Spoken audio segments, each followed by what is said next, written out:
Halo semuanya, perkenalkan nama saya Melanie Pitupulu dengan NIM 72135200028 dari kelompok 8 kelas akuntansi B 2021. Pada video kali ini, saya akan membahas materi dengan judul Startup Business. Sebelum menjelaskan lebih dalam, kita harus tahu apa itu startup.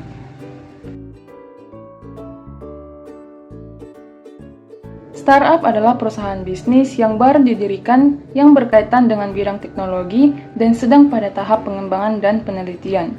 Menurut Suwarno, startup adalah perusahaan yang ditekuni oleh kurang dari 20 orang pegawai yang bisnisnya beroperasi secara digital dan mempunyai pergerakan yang sangat cepat.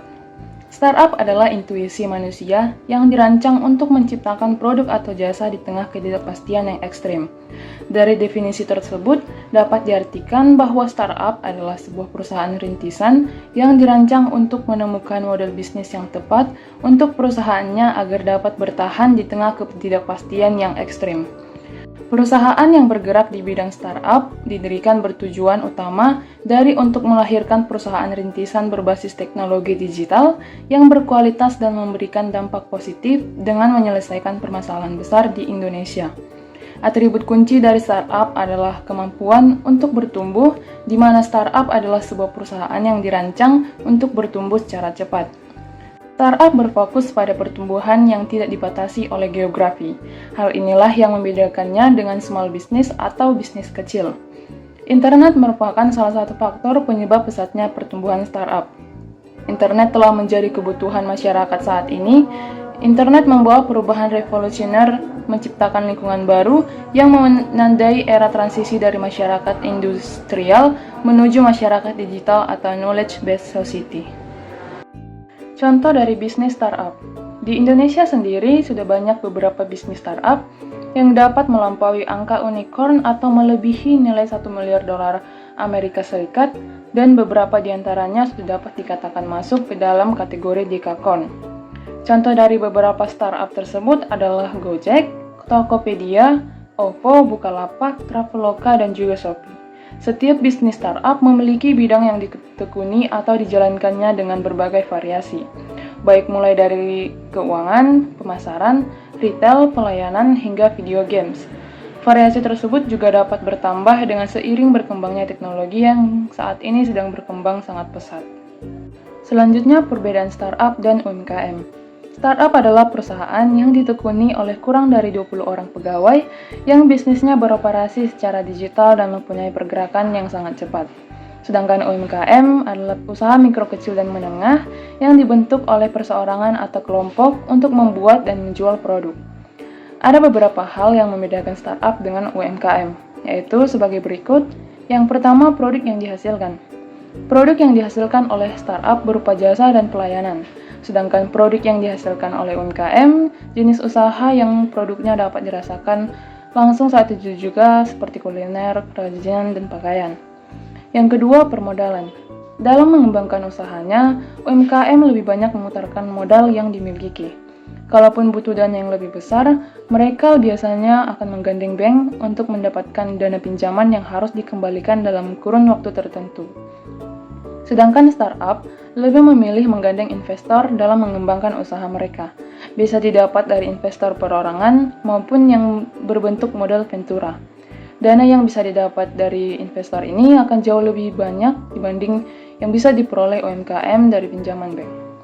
Selanjutnya yang ketiga adalah penggunaan teknologi. Pemakaian teknologi yang digunakan sangat berbeda dari antara keduanya. Pada bidang startup, menggunakan teknologi adalah sebuah keharusan karena teknologi adalah nyawa atau sumber utama dalam menjalankannya. Sedangkan UMKM menggunakan teknologi berfokus dalam pemasaran produk yang dihasilkan. Yang terakhir, keuntungan yang didapatkan.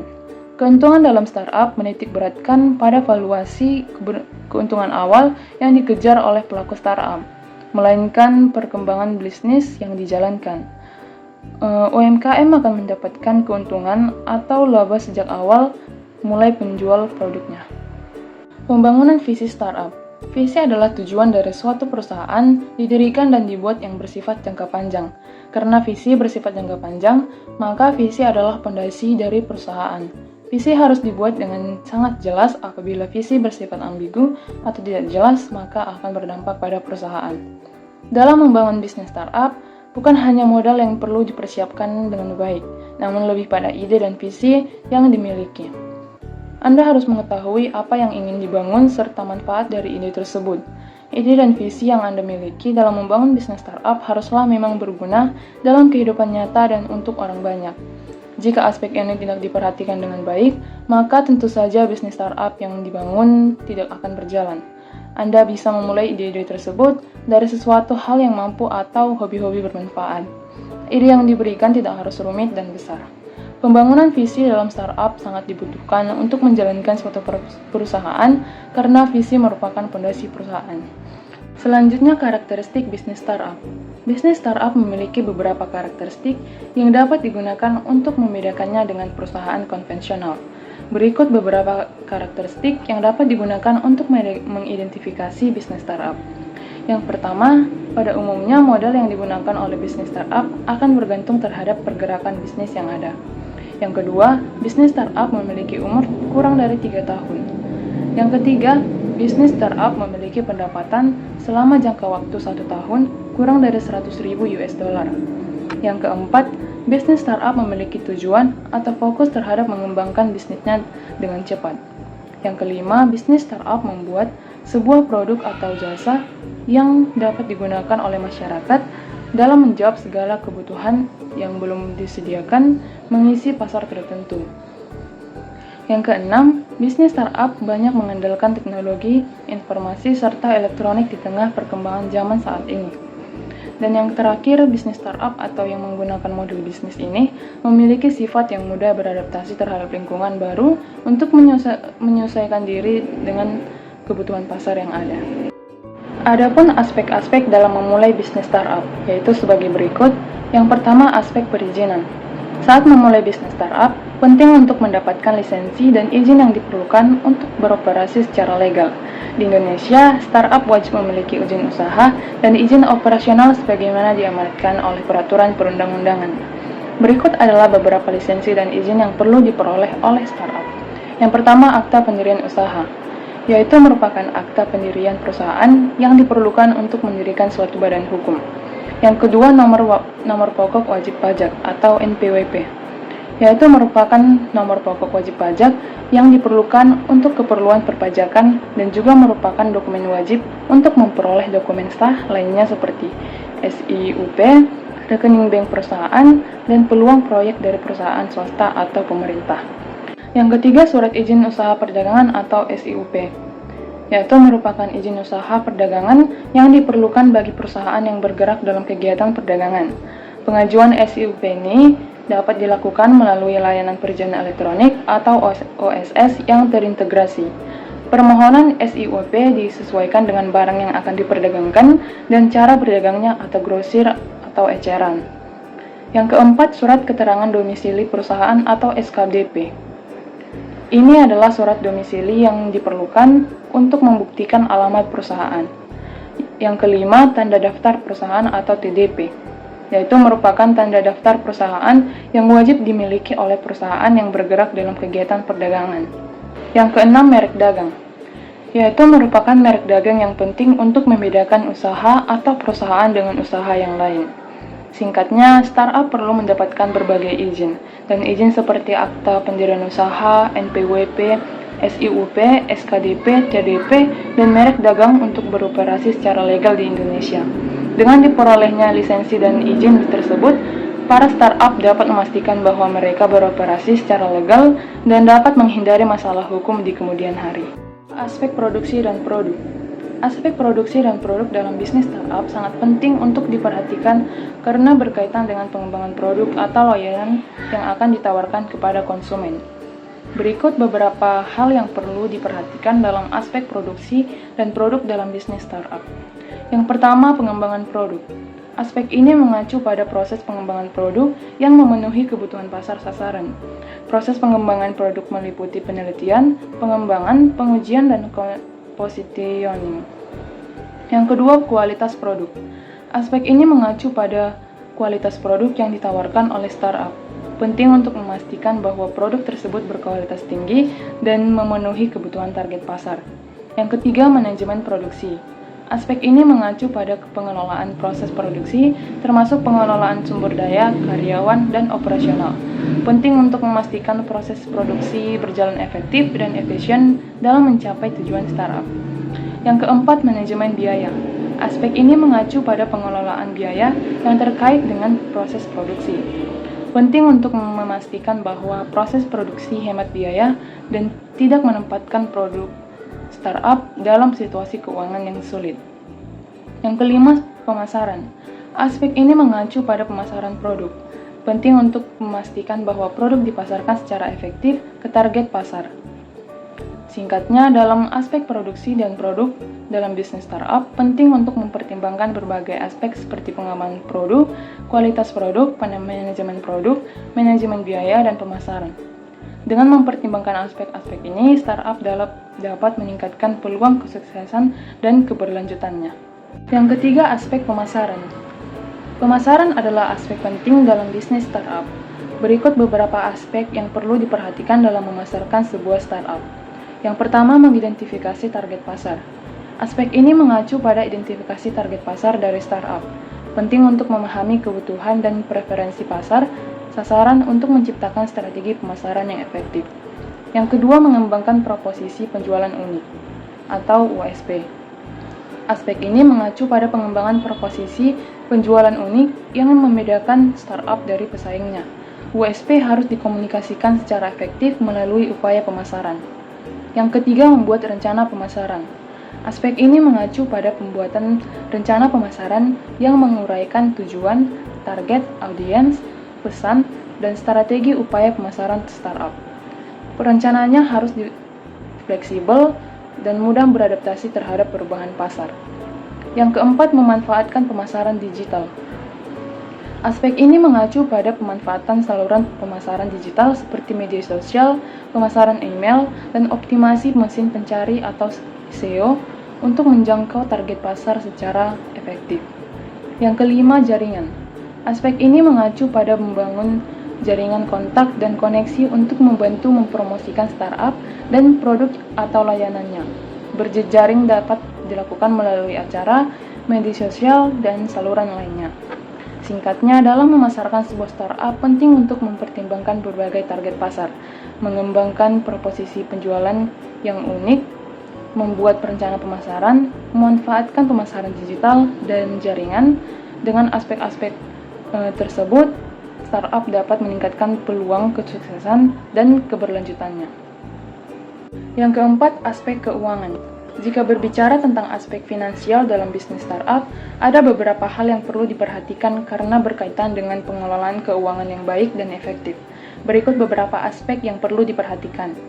Yang pertama, peramalan penjualan. Aspek ini mengacu pada perkiraan pendapatan penjualan startup. Penting untuk memiliki pemahaman yang jelas tentang potensi pendapatan startup untuk menciptakan strategi keuangan yang efektif. Yang kedua, pengeluaran biaya. Aspek ini mengacu pada biaya yang terkait dengan menjalankan startup. Penting untuk mengelola pengeluaran secara efektif untuk memastikan bahwa startup tersebut berkelanjutan secara finansial. Yang ketiga, perencanaan keuangan. Aspek ini mengacu pada pembuatan rencana keuangan yang menguraikan tujuan keuangan, strategi, dan proyeksi untuk startup. Rencana keuangan harus fleksibel dan mudah beradaptasi terhadap perubahan pasar. Yang keempat, manajemen arus kas. Aspek ini mengacu pada pengelolaan arus kas startup. Penting untuk memastikan bahwa startup memiliki cukup uang untuk menutupi pengeluaran dan investasinya. Yang kelima, pendanaan. Aspek ini mengacu pada sumber pendanaan yang digunakan startup untuk membiayai operasionalnya. Selanjutnya, peluang bisnis startup. Dalam beberapa tahun belakangan ini, khususnya di Indonesia, perkembangan bisnis startup memang cukup cepat. Hal ini dikarenakan adanya tren startup oleh para pengusaha muda yang dapat menciptakan disrupsi ekonomi. Berdasarkan data yang ada, setidaknya terdapat lebih dari 1.000 pelaku bisnis di startup di Indonesia yang mengalami perkembangan dengan cukup baik. Berdasarkan kutipan dari sumber Kompas TV, mengenai apa itu startup dan contohnya, sebuah usaha dapat disebut sebagai bisnis startup jika memiliki minimal 3 faktor yang terdiri dari pendiri atau founder, pemilik atau pemberi dana atau investor, serta produk maupun lainnya yang ditawarkan. Bisnis startup ini sendiri dapat masuk ke dalam kategori unicorn jika nilai korporasi yang dimilikinya sudah melebihi nilai 1 miliar dolar Amerika Serikat atau yang setara dengan 14 triliun berdasarkan kurs 14.000 rupiah. Bahkan di beberapa daerah yang ada, bisnis startup ini memiliki komunitasnya sendiri, seperti contohnya terdapat komunitas Bandung Digital Valley, serta Asosiasi Inkubator Bisnis Indonesia yang berlokasi di Bandung. Namun, bisnis startup ini sendiri belum tentu dapat berhasil tanpa adanya dukungan pemberi atau pemilik dana yang seringkali disebut sebagai malaikat pemberi dana atau yang sering disebut sebagai angel investor. Angel investor merupakan pihak yang biasanya paling awal berinvestasi dalam sebuah bisnis dan memiliki keberanian untuk mengambil risiko besar terhadap konsep suatu produk yang ditawarkan oleh bisnis startup ketika para pemberi dana lain atau investor lain belum berani untuk melakukannya. Sebagai angel investor dan masuk di saat perintisan sebuah bisnis, pemilik dana ini biasanya dapat menuntut akurasi serta detail terhadap produk yang dibuat oleh bisnis startup ini. Seperti aplikasi yang digunakan, startup pasar dari sebuah produk, hingga target pasar dari produk tersebut. Ketika sebuah bisnis startup yang diberikan oleh dana oleh angel investor tersebut berhasil, maka orang tersebut akan menjadi pemegang saham terbesar. Dan begitu pula sebaliknya, di mana jika bisnis tersebut gagal, maka dana yang diberikan oleh investor tersebut akan lenyap. Keuntungan dan kendala dalam memulai startup.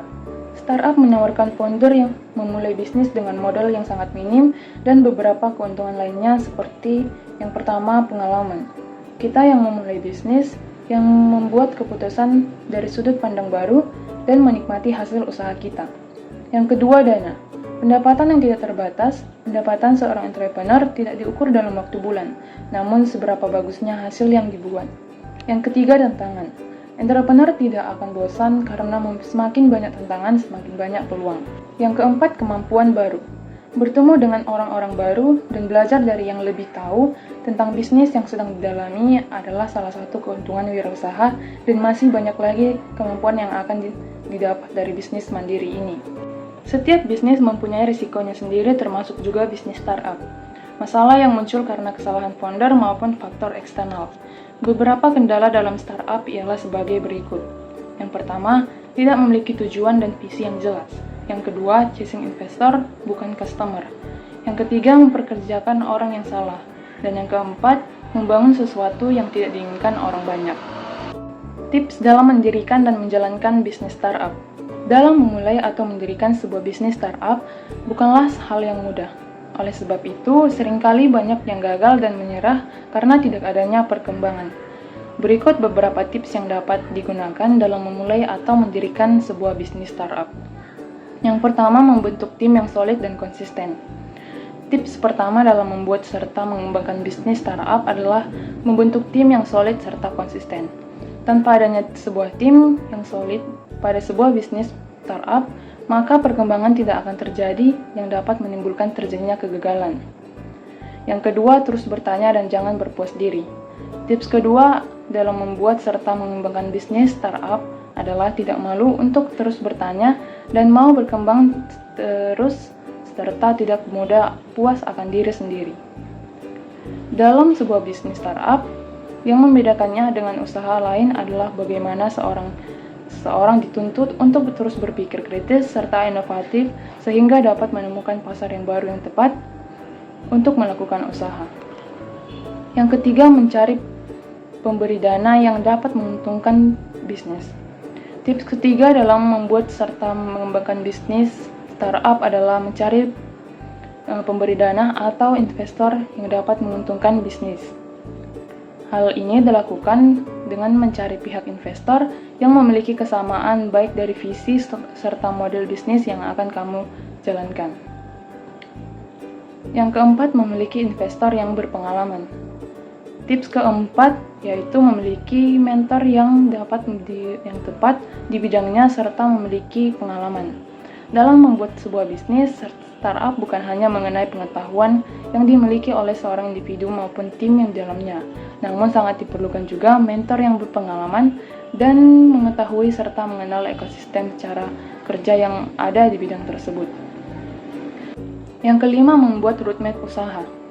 Tips kelima dalam membuat serta mengembangkan bisnis startup adalah membuat roadmap usaha yang digunakan untuk menjadi petunjuk dalam menjalankan suatu usaha dalam mencapai tujuan yang ada.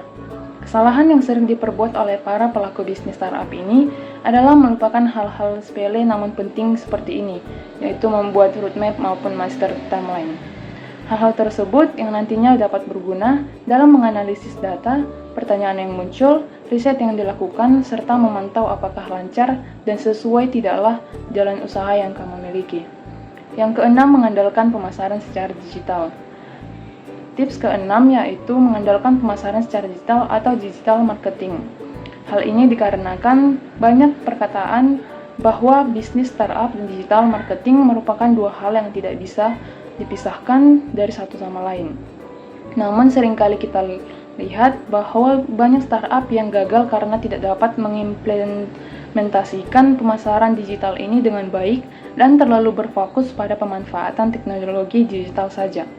Berbagai fitur digital marketing yang dapat dimanfaatkan untuk bisnis seperti Google Ads, SEO, dan juga berbagai platform media sosial yang ada saat ini.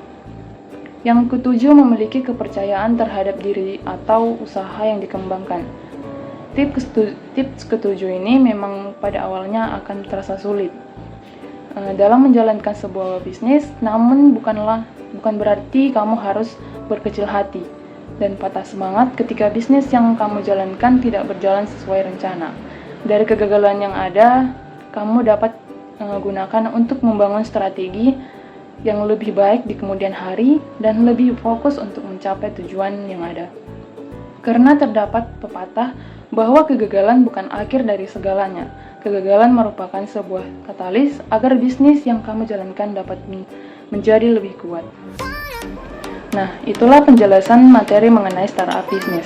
Bisnis startup sangat berguna bagi perusahaan yang baru saja berdiri karena dapat membantu perusahaan tersebut mencari keuntungan yang dapat diperbesar terus-menerus dan juga membantu menemukan target konsumen, produk, dan cara menjualnya. Tidak semua online shop yang ada itu tidak dapat dibilang startup karena dilihat dari cara mempromosikan websitenya tersebut. Apakah menggunakan teknologi lain selain media sosial atau tidak. Sekian dari pemaparan saya, lebih kurangnya saya mohon maaf. Atas perhatiannya saya ucapkan terima kasih.